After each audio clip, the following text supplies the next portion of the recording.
Muchas gracias, Sol. Muchas gracias a todos los que nos están escuchando. Hoy tenemos el gusto de tener a Fernando Zerboni para esta charla que se llama, porque es una pregunta, ¿cómo gestionar en un mundo multiparadigma? Fernando es profesor de la Escuela de Dirección y Negocios de UDESA, es ingeniero industrial en sus viejos tiempos, tiene un MBA en el IAE y un doctorado en Administración de Empresas de el IES en Navarra, en España. Mi nombre es Juan Echagüe, yo soy director de Investigación y Desarrollo y tengo la alegría de charlar con Fernando hoy. ¿Qué tal, Fernando? ¿Cómo estás? Hola, Juan. Mucho gusto. Encantado de estar acá. Me alegra.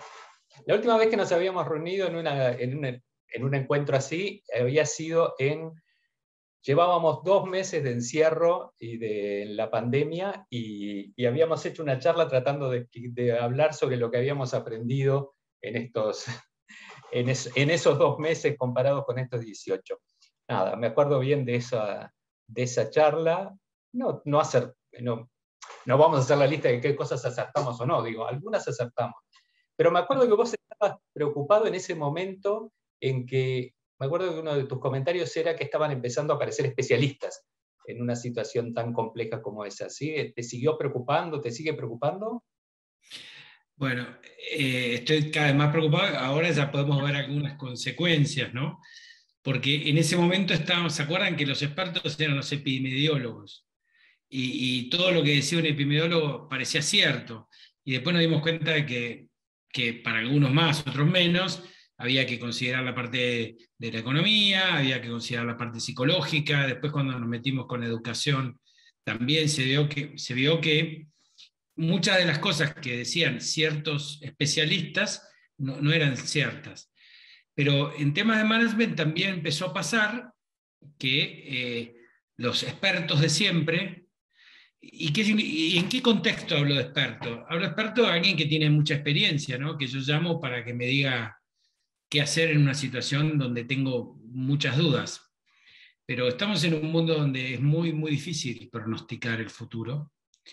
Entonces, los expertos les seguimos pagando para que hablen, o para que nos digan cómo va a ser el futuro, y nos damos cuenta que saben... Nosotros no somos expertos en ese caso.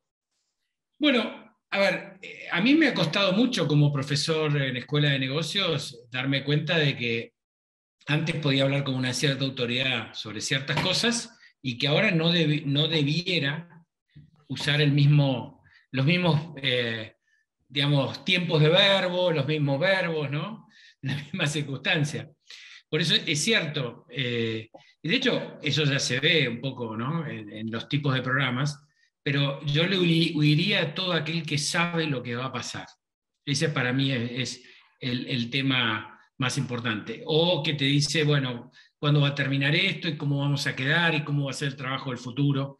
Son cosas que se pueden conversar, pero no en términos de que el experto opina desde una perspectiva que suele ser limitada. Es interesante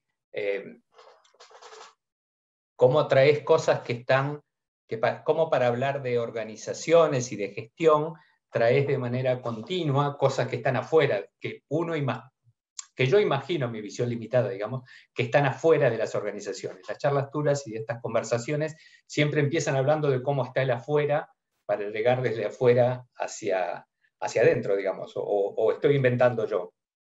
No, bueno, tiene que ver un poco con mi perspectiva original de marketing, ¿no?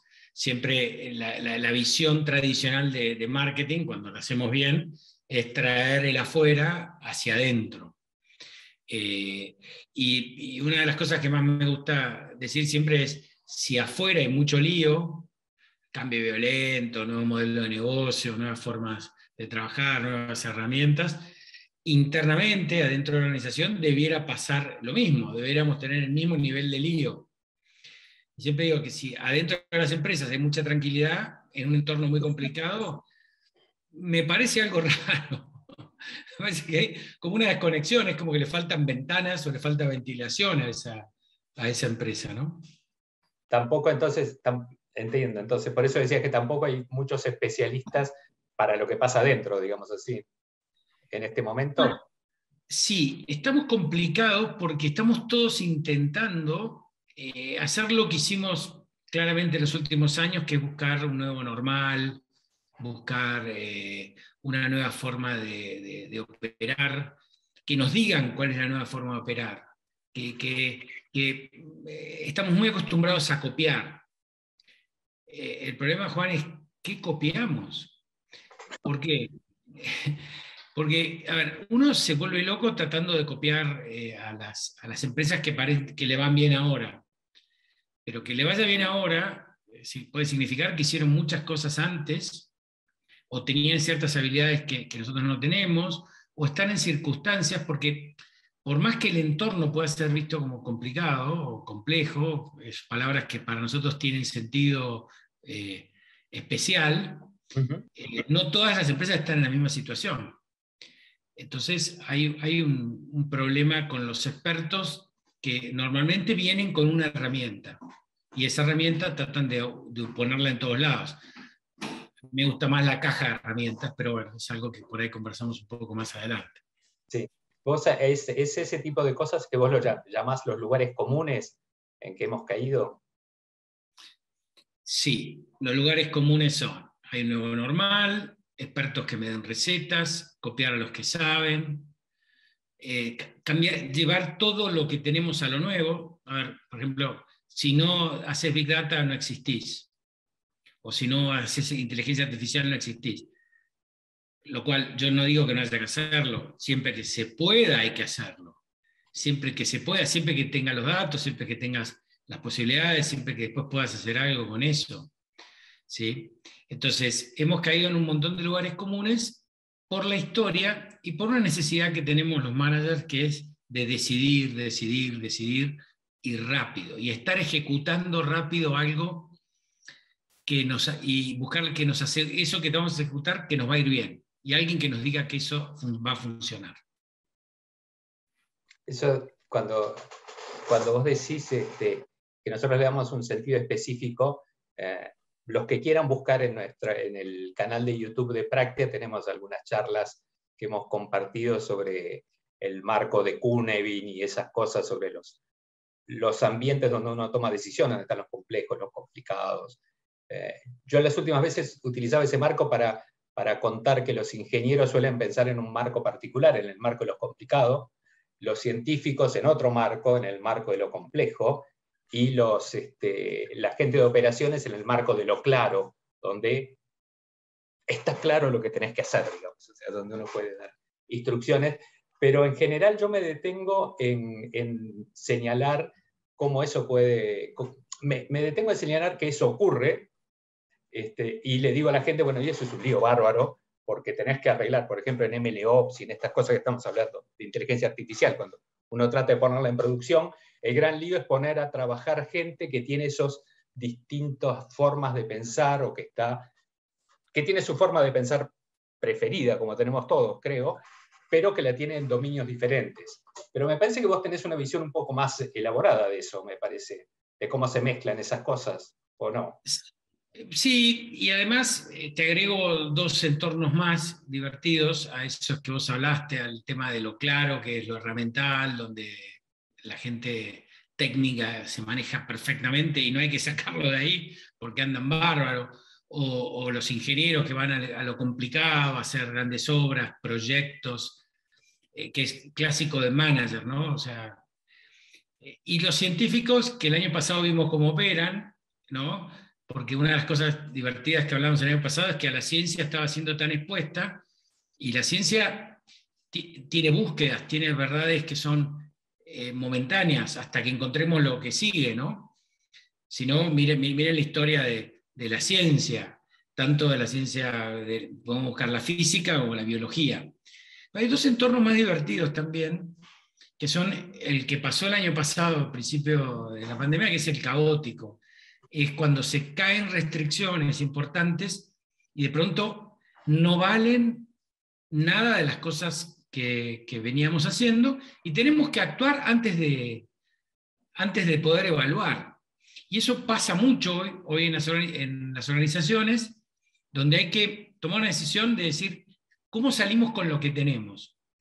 Y eso funciona tanto para lo caótico como para lo complejo, ¿no? Que es usar habilidades innatas, o quizá tenemos presentes, que las tenemos que reformular. Ahora, es el famoso, ahora se usa mucho el reskilling. Es agarrar, pero para hacer un reskilling tengo que partir de un skill. Y hay otro entorno que el año pasado no le dimos poca importancia, y es muy importante, que es el confuso. Es el momento donde hay tantas señales tan distintas y tan mezcladas, que lo mejor es no decidir. Entonces, cuando vas a alguien de empresas y le decís, mira, hay que esperar, pareciera que en este mundo de tanta velocidad, el hay que esperar está totalmente contraindicado. Pero el ejemplo que siempre uso yo es el tema del medio de la niebla. No tomé decisiones importantes, sobre todo no dobles en un camino donde no hay indicaciones, porque no sabes para dónde vas. Entonces, esto que son entornos que son distintos, nosotros estamos muy acostumbrados a decir, bueno, vamos a trabajar en este entorno y vamos a hacer toda una organización que trabaje en este entorno. Y yo me di cuenta, después de mucho tiempo, y después de pegarme muchas veces contra la pared, que en realidad vivimos como en un mundo turrón. Yo lo llamo mundo turrón. ¿Qué es el mundo turrón?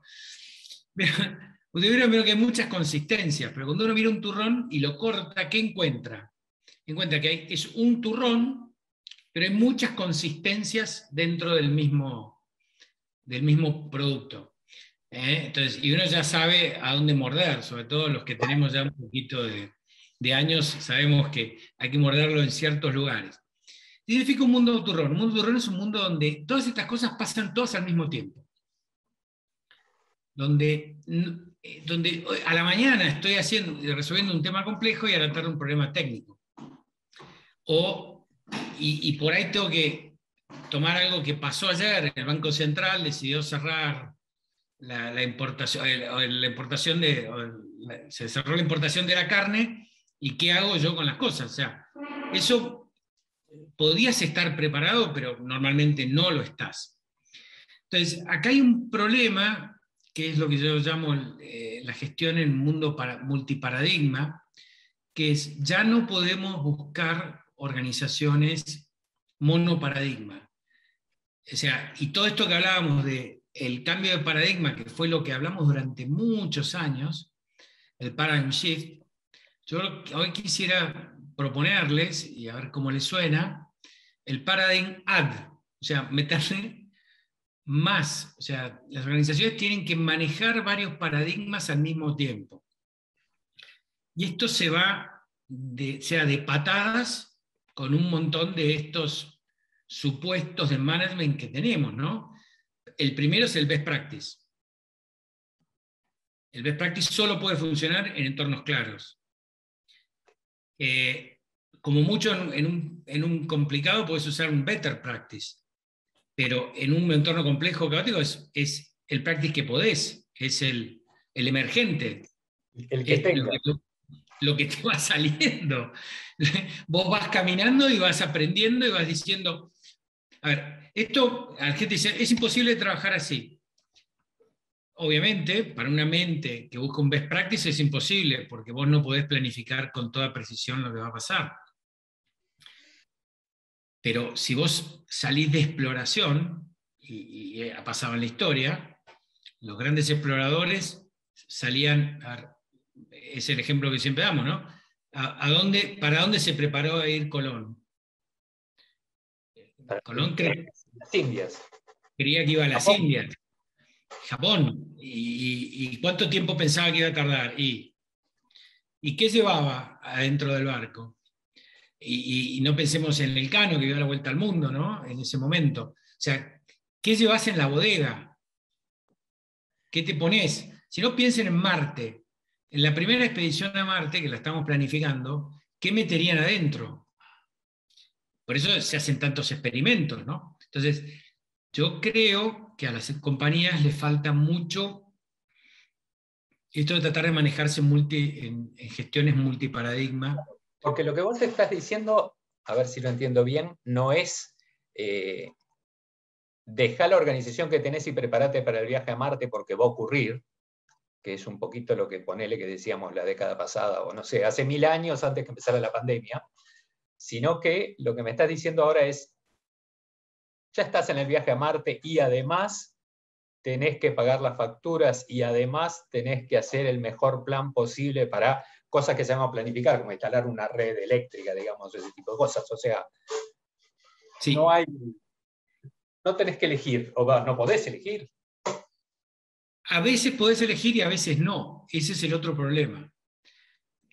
Porque si hay algo que vino para quedarse, la incertidumbre, una de las características que tiene el mundo multipolar, multiconectado, tecnológico, es que se vuelve más variado. O sea, ¿se acuerdan cuando todos pensamos que la globalización iba a hacer que todos comiéramos hamburguesa? Y cuando uno mira hoy, agarren cualquier listado de estas cosas y dice, ¿qué tipos de comida tenés para comer? Cada vez tenés más tipos de comida. Hasta tenés empanadas de distinto tipo. Cuando antes todo el mundo decía casas de empanadas. Pero ahora, ¿de qué empanada querés? ¿De qué tamaño? ¿La querés completa? ¿Querés la empanada a la mitad? De todo al horno, frita. Entonces, ¿qué es lo que todos teníamos la impresión? Teníamos la impresión de que íbamos convergiendo. Pero la naturaleza no converge, la naturaleza diverge, cada vez hay más especies. Y en los términos reales, cada vez hay más modelo de negocio, cada vez hay más perspectivas para mirar el negocio, cada vez hay más stakeholders. Vieron que hay algo hay inflación en dos casos, hay inflación monetaria y hay inflación en títulos. ¿Cuántos niveles C hay hoy en las empresas? ¿No? Entonces aparece el Chief Sustainability, el Chief Innovation, el Chief Information, el Chief Data. Cada vez aparece más Chief. ¿Y eso qué le agrega a la organización? Le agrega complejidad. Pero aparte, que no todos pueden estar en todos los temas. Lo digo con bastante... A ver, esto es peligroso decirlo, ¿no? Que es decir... Sí, pero ¿qué? Hay jefes que no los tenés que meter en ciertos proyectos, y no. Meter un chief de innovación en un proyecto súper técnico, a veces mete ruido, porque quiere innovar en algo que ya está hecho.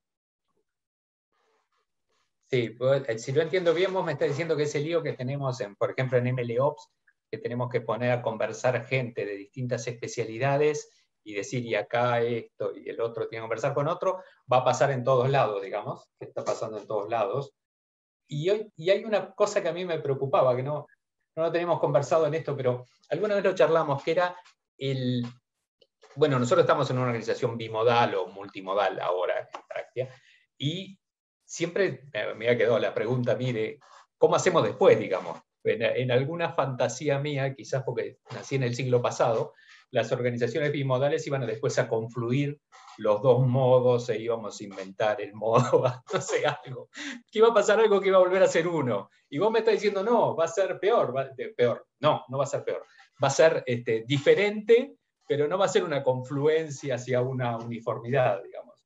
Y mirá, puede ser que durante un tiempo podamos confluir en ciertas cosas, ciertos negocios estén tranquilos. Eso no significa, este mundo tan así turrón, significa que puede haber mercados más tranquilos, donde las cosas duren, donde los procesos duren. No sé, o sea, digo, o sea, un proceso de facturación puede ser que no cambie durante mucho tiempo. Y puede ser que ciertos tipos de clientes estén estabilizados. Pero yo lo que no creo que va a haber convergencia. Yo creo que va a haber cada vez más diversidad, porque fíjate lo que pasa con los medios. Hoy los medios antes eran súper masivos y ahora son tan selectivos que son uno a uno. De hecho, ya todos nosotros nos educamos y nos informamos uno a uno. No hay nadie que esté recibiendo, antes tampoco pasaba, pero había una parte común. El otro día discutía con alguien de publicidad que uno de los problemas que tiene la publicidad ahora es que nosotros tenemos tan poco contacto con los target y con lo que ven, que después nos cuesta mucho imaginarnos en qué mundo viven. ¿Por qué? Porque yo no recibo la comunicación que recibe alguien de 20 años. No tengo idea, y no tengo idea qué lee. Y por más que hacemos preguntas, decimos, bueno, ¿y vos qué haces? Hacemos preguntas de medio, pero no de contenido. Yo no sé qué sigue esa persona. Y a las organizaciones les pasa lo mismo. O sea, ¿qué información está recibiendo alguien en su puesto de trabajo? Dice, yo te mandé un mail. Bueno, los mails generales nadie los lee, ¿no? No. Eh, pero fíjate este tema, este tema que tenemos un problema de comunicación, va a ser después un problema de liderazgo enorme, porque como decís, ya no solamente, ahora yo metí más diversidad en la organización, con lo cual ahora he forzado la diversidad, y yo quiero la diversidad más importante que viene ahora. Ya teníamos la de género, tenemos la de lugares donde trabajamos, de tipos de trabajo, pero viene la de edades, la de experiencia, de conocimiento del mercado, contacto con la realidad. Vienen un montón de otras diversidades, y eso no le va a poner más complejidad, no va a poner menos complejidad. Yo quería decir, porque además acá está la gente de marketing, de práctica está acá adentro, y la gente de comunicación interna, y yo trabajo en un equipo que tiene gente de diferentes generaciones, de diferentes edades, pero todos confluimos en que queremos mandar mails, queremos que las cosas que hacemos se anuncien por mails globales, y la gente de comunicación interna trata de iluminarlos en la idea de que no necesariamente el mail, porque a nosotros se nos ocurre que deberíamos mandar un mail, es la mejor forma de comunicación. Y trabajo que tenemos mucho foco en la innovación y hacer cosas nuevas, nos es difícil asimilar esa idea de que de última vamos a parar. ¿Qué es la perspectiva del observador, Juan? Que es esta, ¿no? Es como a mí, yo leo mails, creo que la gente lee mails. Ese sería el error, ¿no? Hay otra cosa cuando tuvimos esta charla es así, ya se desbandó, digamos, pero venía bastante preparada, digamos así. Vamos a recordar que hay un canal donde poner preguntas, ya estamos recibiendo algunas preguntas, y vamos a hacer el máximo esfuerzo para tener un rato para responderlas. Si no podemos responder, vamos a hacer un experimento propuesto por Fernando, que es después vamos a grabar en video las preguntas y las vamos a colgar, preguntas y respuestas, en el canal de YouTube. Así que si nos vamos de mambo, de todas maneras vamos a tratar de mantenernos en eso. Una de las cosas, porque vos justo traes la idea esta de diversidad, y una de las cosas que a mí me llama la atención cuando vos presentás es cómo agarrás determinadas palabras y nos llamás la atención sobre cómo eso ha evolucionado, digamos, digamos, de alguna manera proponés tu significación de la palabra o tratás de iluminar, que me recuerda mucho a Voloshinov, un lingüista ruso soviético, digamos, no porque vos seas comunista, pero que decía que las palabras son el terreno donde se produce la lucha de clases. No te voy a asignar la creencia de la lucha de clases a vos, pero sin duda alrededor de la misma palabra, pongámonos postestructuralista, digamos, alrededor de la misma palabra se pelean distintos significados, o sea, hay multiplicidad de significados que compiten por apropiarse de esa palabra. Y vos me estabas diciendo recién que diversidad, que es una palabra que venimos usando, ahora empieza a tener nuevos sentidos, digamos, empieza la diversidad de edades, diversidad de modalidades de consumo, de contenidos culturales, digamos. ¿Qué otras palabras valdría la pena que le prestemos atención ahora porque están cambiando de sentido y que nos pueden servir para gestionar las organizaciones o pueden no servirnos para gestionar organizaciones, dependiendo cómo vaya la pelea? De hecho, a mí hay palabras que me parece que están siendo como peligrosas ahora. Yo voy más allá de que vos. Vos siempre tenés una forma de presentar las cosas tan positiva que me encanta, porque vos tratás de llevar a las cosas a que se entienda bien y todo. Yo a veces soy más como punzante y trato de ir a buscar, a pesar de que estoy mucho más tranquilo. Hace unos años era más kamikaze.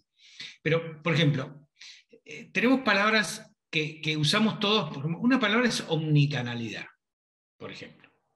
Es una palabra que ¿de dónde viene omnicanalidad? Omnicanalidad viene de la idea esta de que yo tenía tiendas e-commerce y tiendas físicas, y que yo tenía que tratar de que la experiencia fuera igual originalmente en todos los canales. Es lo que te dice, la misma experiencia, algo así. No, No. para mí está mal.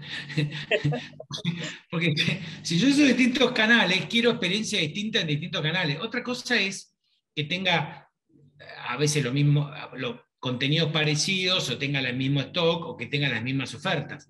Pero no necesariamente.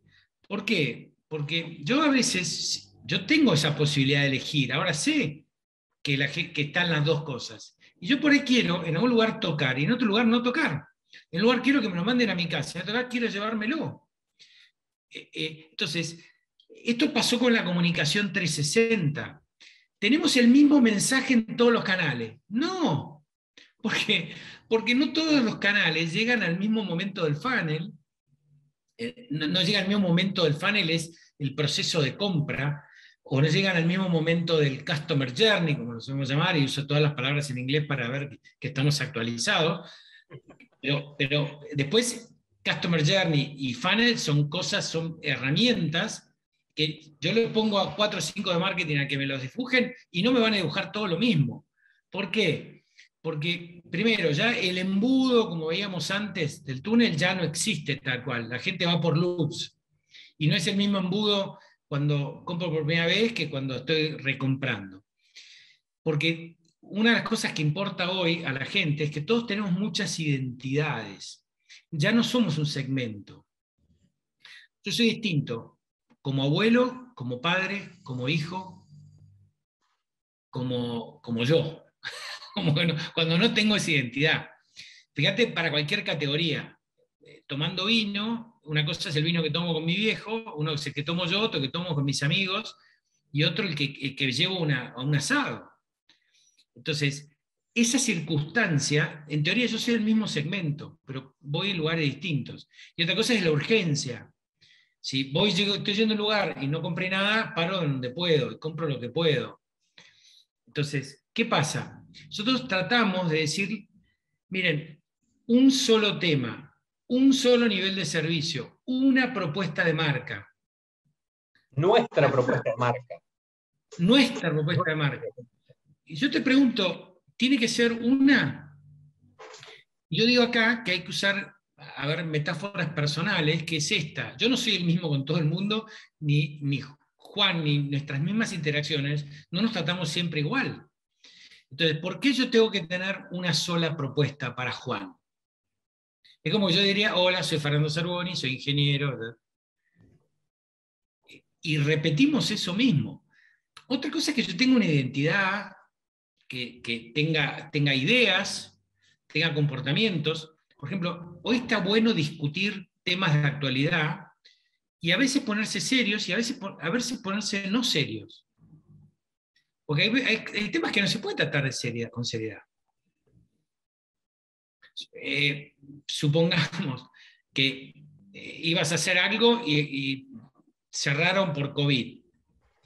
Podés hacer algo formal o podés decir, bueno, podrías hasta referirte al bicho maligno que otra vez nos complicó la vida. Y no sé qué es mejor. Pero bueno, tenemos estas formalidades. Después a mí me preocupa la palabra agilidad, porque es la nueva palabra para todo. Y eso no significa que no tengamos que tener métodos ágiles, usar agilidad. Ahora, la agilidad no es la solución para todo. Entonces, ahora todas las empresas son ágiles. Sí. ¿Qué tipo de agilidad? ¿Estratégica, organizacional, estructural? O sea, hay muchas agilidades. Agilidad mental, tener información real, cómo tomar decisiones. ¿Qué sentido tiene tener métodos ágiles y tomar decisiones lentos después en otro lugar donde está esa información? Y vos, que sos un experto y has instalado muchos temas de decisión con información, sabés que lo más difícil de un sistema de estos es conectarlo con el sistema operativo.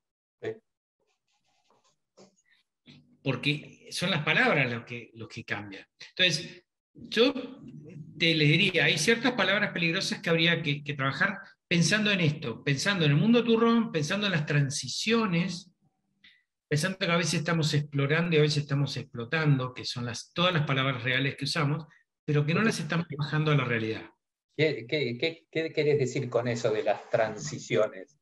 Pensando en que hay, digamos, porque uno piensa que una transición es una cosa que está estado A, estado B y que estoy transitando, como ese Bueno, cambio puntual, debe haber o es como esa gente ingenieros. dice, esto hay que transitarlo. Debe haber ingenieros en la sala, o debe haber gente que estudió algo Vos sos uno, física. otro, No, yo ya soy un al ex menos dos. ingeniero. Pero, y Juan, vos sabés clarísimamente que en todas las materias de ingeniería, las más difíciles son las materias de los regímenes transitorios. Esto, en mecánica de fluidos está el laminar, que sabemos cómo funciona, sabemos el estacionario, y cuál es el problema cuando abrimos la canilla, cuando conectamos la electricidad. ¿Por qué? Porque ahí pasan cosas raras, hay interacciones, no hay proporcionalidades, ¿no? Que duran poquito. Ahora, ¿qué pasa cuando la transición es el elemento? Estamos en turbulencia. Entonces, y eso por eso es decir, no se pueden tomar decisiones importantes mientras estamos en la transición, más que acompañarla. Entonces, en ese sentido, si nosotros seguimos pensando que esto va a seguir cambiando, olvidémonos del nuevo normal. Pero estamos todos buscando eso, de alguna forma. Y una cosa interesante, por ejemplo, cosas que me están pasando a mí. El año pasado, la clase pasamos de presencial a digital en un día. Y como estábamos en medio del caos, porque había caído una restricción, no nos podíamos ver, todos aceptamos lo que venía de buena gana o como fue, pero tuvimos que aceptar. Fue maravilloso. Fue. Bien, ahora tenemos que volver a la presencialidad. Yo te digo, es mucho más difícil porque ahora estamos en una transición. Y ahora hay gente que quiere, ahora tenemos ideas, no es unánime. Unos quieren, otros no quieren, me voy a enfermar, no me voy a enfermar. Pusimos un montón de tecnología en las aulas, la vamos a tener que ir a usar, pero igual hay gente que quiere, y este es el mundo turrón, hay gente que quiere presencial, gente que quiere digital, y tengo que satisfacer a todos con un producto. Y este es el mundo multiparadigma. Y para colmo van a querer que los califique de forma normal, ¿no? Yo le digo una cosa, si algo que no voy a hacer bien es calificar, ahora están en manos mías, es lo que a mí se me ocurra, ¿qué quieren? Es un problema, pero tenemos que decirlo de alguna forma. Y hay gente que se horrorizará, dice, pero es una institución seria. Sí, tenemos problemas. Bueno, pusiste arriba de la mesa una cantidad de... El tema del mundo turrón, el mundo de las palabras con las ideas que hay atrás. A veces las palabras permanecen, las ideas van cambiando. Con algunas estás de acuerdo, con algunas concepciones de esa palabra estás de acuerdo, con otras no. ¿Qué hacemos ahora con todo esto dentro de las organizaciones?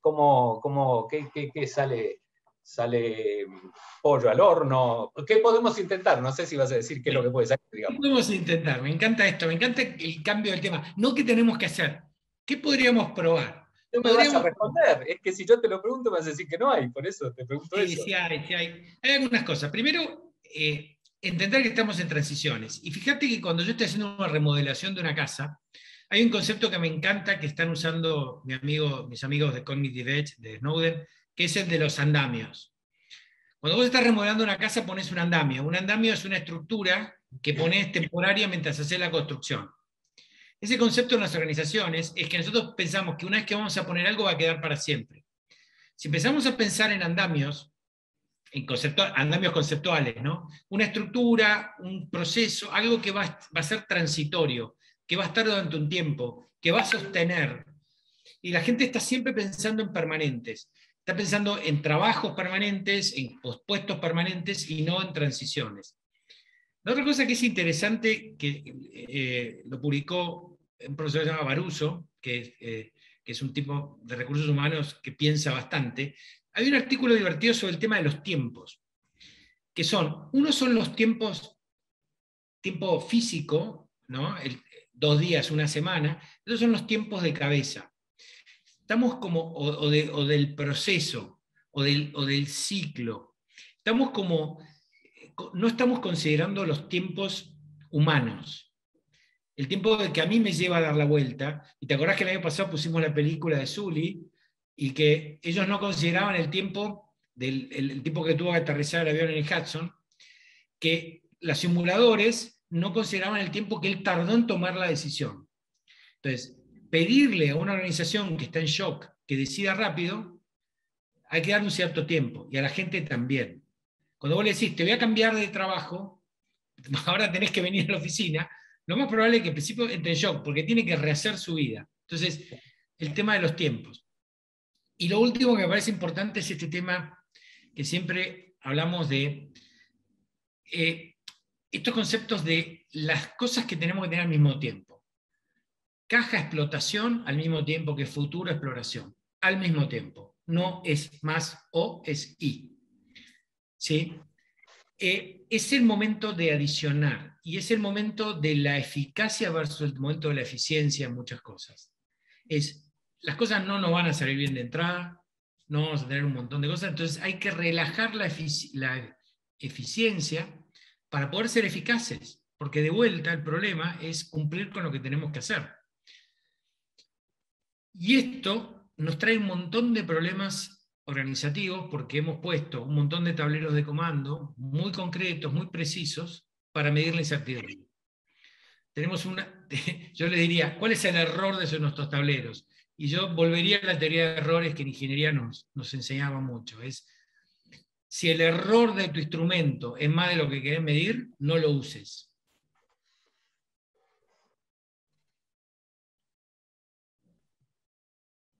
Bien. ¿Te parece que pasamos a preguntas? Tengo algunas preguntas acá para pasarte. Dale, dale. Vamos a ver en qué orden. Una pregunta que tiene que ver exactamente esto. No soy yo el que te lo pregunto, es Patricio que te pregunta. En este mundo RON, donde tenemos que prepararnos para ir a Marte y a la vez ver cómo pagás una cuenta, ¿cómo organizamos bien el uso del tiempo de los profesionales y los equipos? Bien. Primero hay que dividir bien los equipos y el primer punto importante sería buscar una forma de ordenarlos a todos. Porque hay gente más orientada a parte del turrón y gente orientada a menos parte del turrón. Entonces, están las reglas, 20% del tiempo de innovación. A todos no, hay algunos que ponen 60 y otros 20. El primer tema es entender muy bien los tipos de trabajo que tienen las personas. Sí, relajar algunos aspectos de tiempos para pensar. A mí me parece que si hoy la gente, yo noto las agendas de las personas llenas de reuniones. Yo les diría, ¿cuánto tiempo tiene la gente para pensar y para operar? No tienen tiempo. Entonces, primer tema importante es mirar las agendas reales. ¿Sí? Segundo, mirar el tipo de trabajo y después mirar las habilidades de las personas. Y acá hay algo que, ¿te acordás cuando hablábamos de dinosaurios y de la exaptación? Es que hay personas más adaptables que otras. Y eso no necesariamente es malo para unos y bueno para otros. Hay gente que es adaptable pero lento. Entonces a esa gente hay que darle más tiempo, porque a veces los que vienen lentos son los que van afirmando las cosas. Los rápidos se cansan y están continuamente buscando.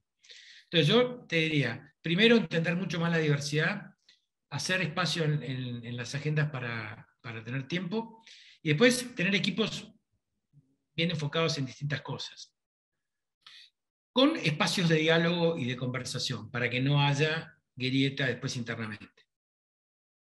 Sí, a mí es todo un tema eso, porque eso de tener los espacios de conversación se choca con la estrategia de las reuniones, digamos, de tratar de tener, de liberar agendas y tener menos reuniones, en determinados niveles de la organización, ¿no?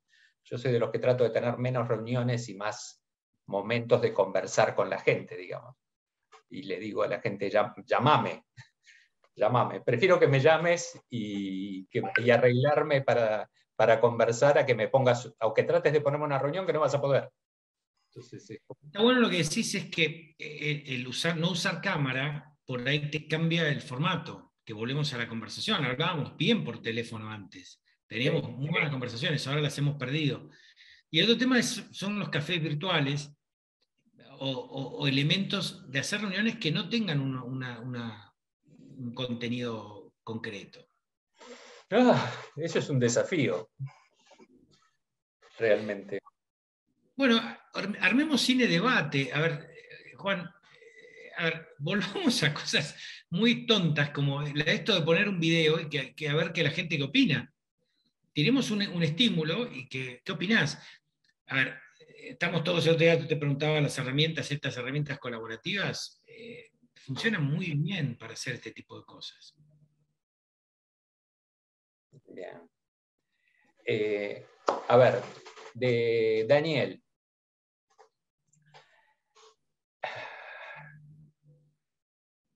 Son preguntas bastante complicadas. Te la voy a leer textual entonces. Fernando, buenísimo el planteo y la charla. Consulta.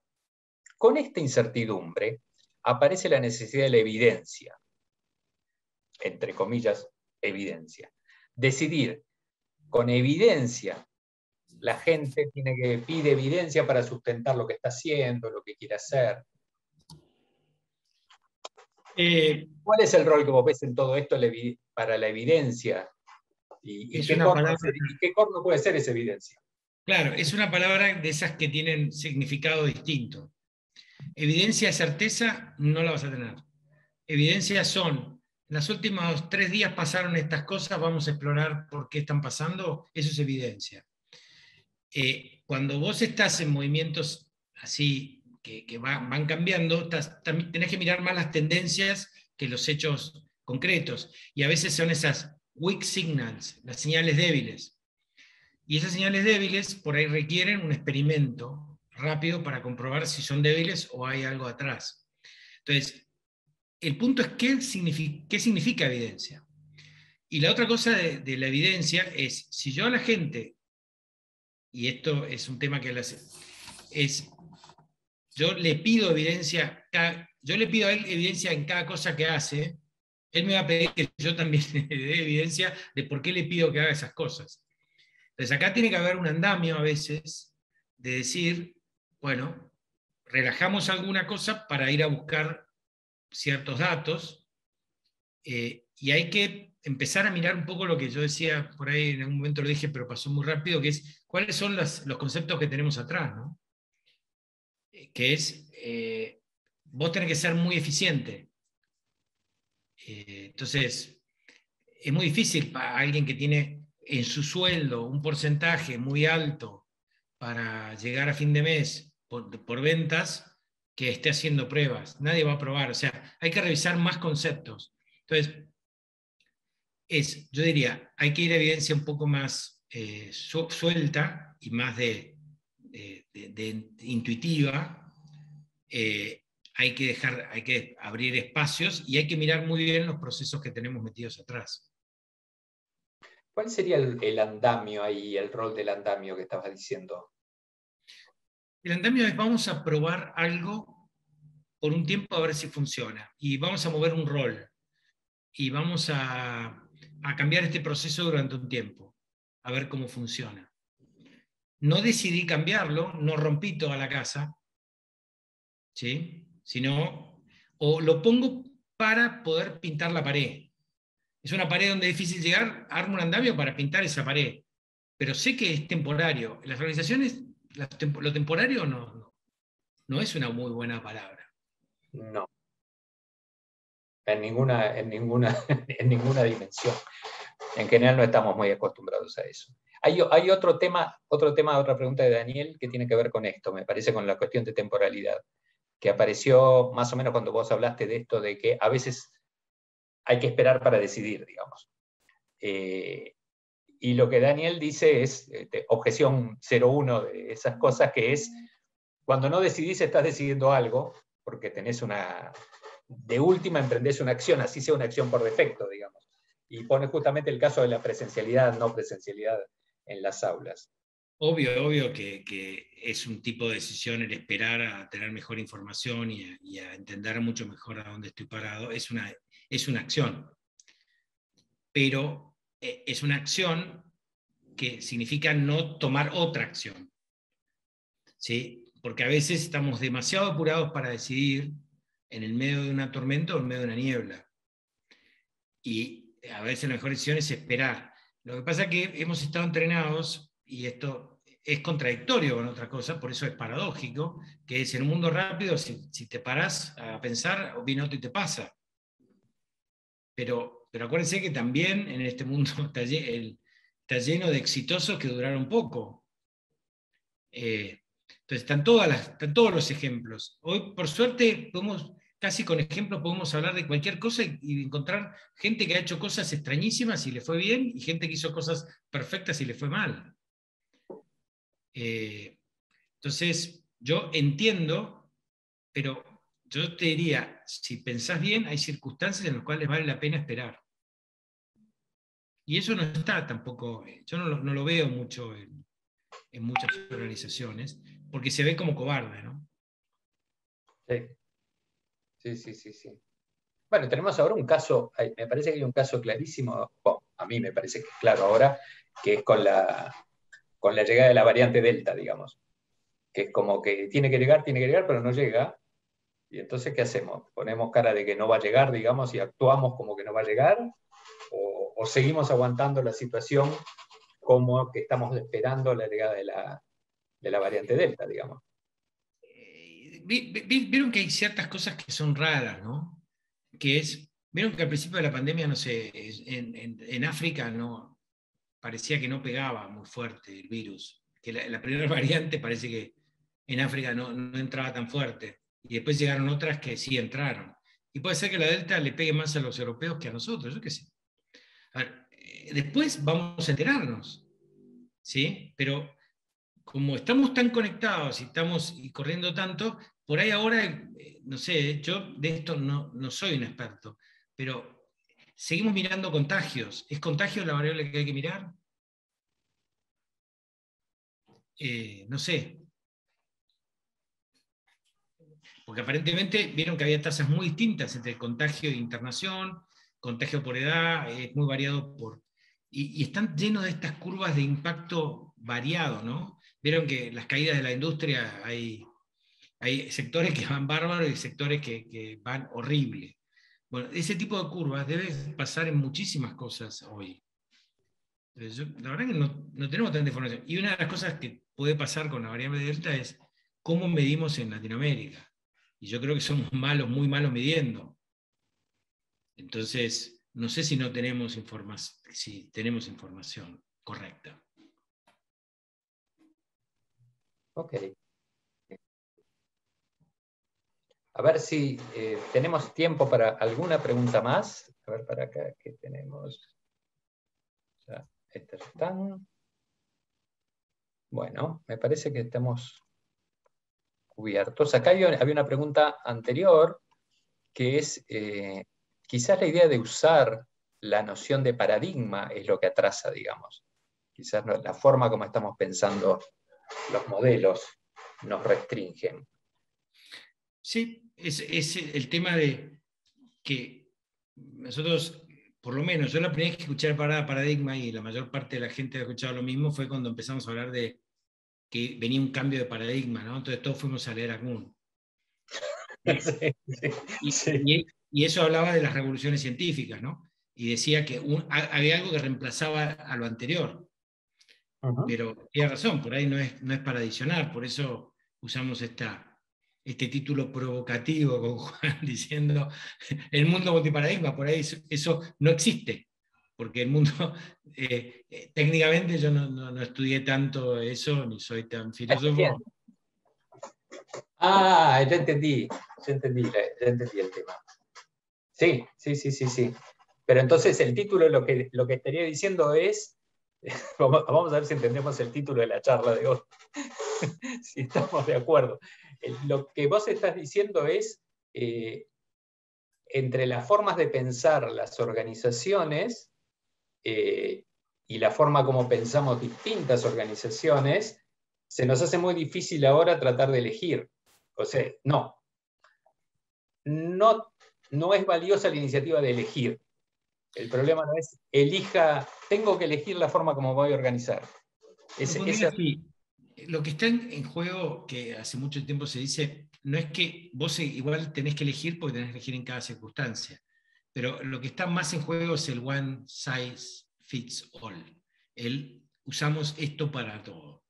Por eso yo decía, cuando uno ve un tipo que va a resolver un problema, cuando viene ese plomero que no sabe a qué viene a resolver, trae una caja de herramientas enorme y tiene otra caja de herramientas en el auto y tiene un montón de herramientas y tiene un montón de tubitos, cañitos y cositas por las dudas, ¿no? A veces en las organizaciones hace falta más caja de herramientas que la pico del oro, digamos, que era con la que caracterizábamos al plomero original, ¿no? Porque era la herramienta típica del plomero. Entonces, me parece que va más por eso. Pero, a ver, Juan, nosotros, y yo personalmente, yo no soy un científico, no busco la profundidad, trato de entender un poco la realidad y lo que está pasando, inclusive ponerlo en palabras que por ahí no son, mire, hoy cuando pones palabras, esas palabras tienen muchos significados, y la gente las entiende desde muchas perspectivas. Y esa es un poco la complejidad del mundo de hoy, me parece. La Torre de Babel. Bueno, no aparecieron nuevas preguntas, así que no vamos a tener nuestra experiencia de grabar por separado un video de respuestas. Por mi parte, quiero agradecer a los que están aquí compartiendo este rato con nosotros y agradecerte a vos, Fernando, por tu generosidad en contarnos lo que estuviste entendiendo y pensando en este tiempo. Te dejo las últimas palabras a vos para que cierres. No, bueno, yo les agradezco que insistamos con esto. Yo siempre, a veces en estos momentos, cuando alguien te dice, bueno, armemos una charla, uno de los principales problemas que yo tengo hoy es, ¿y qué le vamos a decir a la gente? ¿No? Porque antes, cuando nos llamaban, era para que les contemos algo que la gente podía hacer. Y hoy por ahí les ponemos dudas. Y les traemos preguntas y no tenemos respuestas. Y eso es un cambio importantísimo. Y yo no estoy tan cómodo con eso, pero es lo que hay. Es el mundo que nos toca vivir. Así que gracias a todos y bueno, espero que les haya servido. Listo. Tenemos muy buenos comentarios acá en el chat, después lo puedes leer. Muchísimas gracias, Fernando, entonces. Muchísimas gracias a todos. Van a encontrar esta Practia Talk en nuestro canal de YouTube. Me encanta ahora poder decir, y nos den like, y se pueden suscribir, y ese tipo de cosas. Y creo que dentro de algunas semanas tenemos una última Practia Talk, con lo que cerramos el ciclo de este año. Es un gusto haberte tenido con nosotros en este ciclo corto de charla, Fernando. Un abrazo, muchas gracias a todos, gente. Chao.